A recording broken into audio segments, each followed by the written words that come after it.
হিজাব পর্দা এক জিনিস না, কারণ আমি কি পরবো না পরবো সেটা আমার বিষয়। এবং ভাইবার সময় আপনি যদি আপনার নিকাবটা না সরান তাহলে কিন্তু আপনার আইডির সাথে, আপনার আইডি কার্ডের সাথে আপনার চেহারা আমি মিলাতে পারছি না। তো এগুলি আমার মনে হয় অপ্রয়োজনীয়। আপনি কি এটা দেখতে পান না যে ঢাকা বিশ্ববিদ্যালয়ে মানে একটা জায়গার তো একটা মানে টোন থাকে, তাই না? আমরা ঢাকা বিশ্ববিদ্যালয়ে যারা পড়াশোনা করতে আসছেন তাদের মধ্যে কতজনকে আমরা জনাব মামুনুল হকের মতো পোশাক আশাক পরতে দেখি?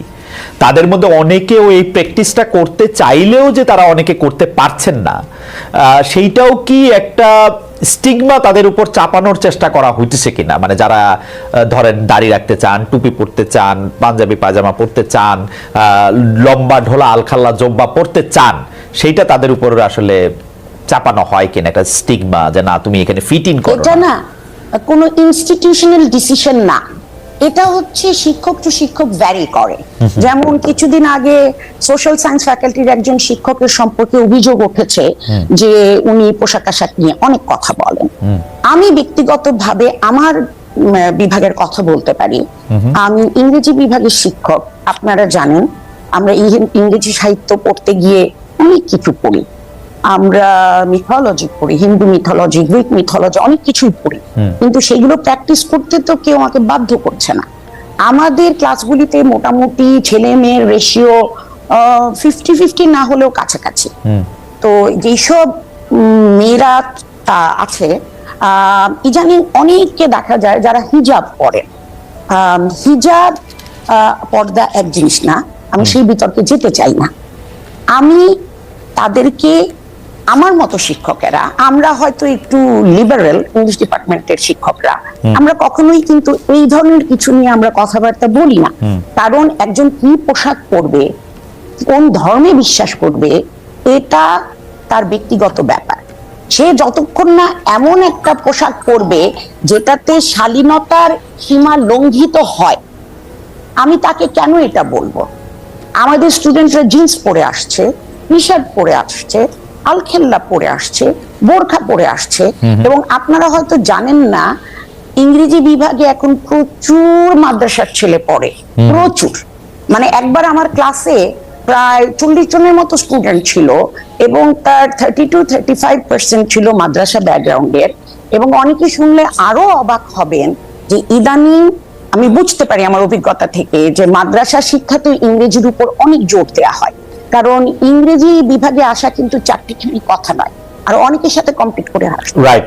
তো এতে আমি অনেক খুশি যে ওনারা শিক্ষার এবং বিশেষত ইংরেজি শিক্ষার গুরুত্ব বুঝতে পেরেছে। তো তারা কি পড়ে আসলো না আসলো এটা বিচ্ছিন্নভাবে যদি দু একজন শিক্ষক বলে থাকেন, অবশ্যই এটা আপত্তিজনক। সেই জায়গায় হলে আমিও আপত্তি করতাম, কারণ আমি কি পড়বো না পড়বো সেটা আমার বিষয়। কিন্তু যখন জিনিসটা বাড়াবাড়ি পর্যায়ে চলে যায়, আমি 2007 সালে হজ করে এসেছি এবং আমি জানি যে হজের সময় মুখের এতটুকু জায়গা ভিজিবল হতে হয়, বাধ্যতামূলক। আমাদের কিছু কিছু কিছু খুবই কম, বাট কিছু কিছু ছাত্রী আছে একদম এইরকম করে ঢেকে আসে, শুধু দুটো চোখ দেখা যায়। তাদের হাত মোজা পরা থাকে, পা মোজা পরা থাকে, যেটা আমাদের ধর্মের রিকোয়ারমেন্ট বলে আমি কোথাও পড়ি। আমি এগুলো নিয়ে কিছুটা লেখাপড়া করি। এবং ভাইবার সময় আপনি যদি আপনার নিকাবটা না সরান তাহলে কিন্তু আপনার আইডির সাথে, আপনার আইডি কার্ডের সাথে আপনার চেহারা আমি মিলাতে পারছি না। তো এগুলি আমার মনে হয় অপ্রয়োজনীয়।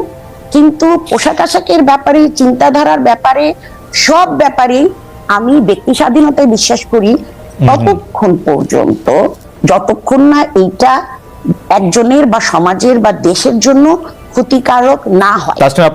ইসলামের কথা যদি আমরা বলি, জি আপনি শেষ করবেন। জি আপনি শেষ করছিলেন, সরি আপনি শেষ করেন।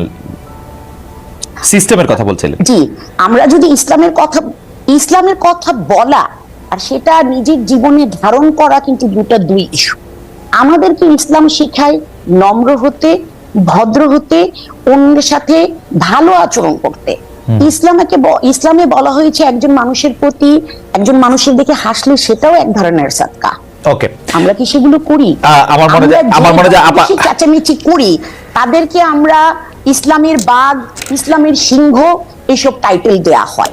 তো আমরা নিজেদের মধ্যে কতটুকু ইসলাম পালন করি যে আমি রাষ্ট্রধর্ম ইসলাম চাই, এটাই আমার প্রশ্ন। আপা আপনাকে অনেক ধন্যবাদ। আমরা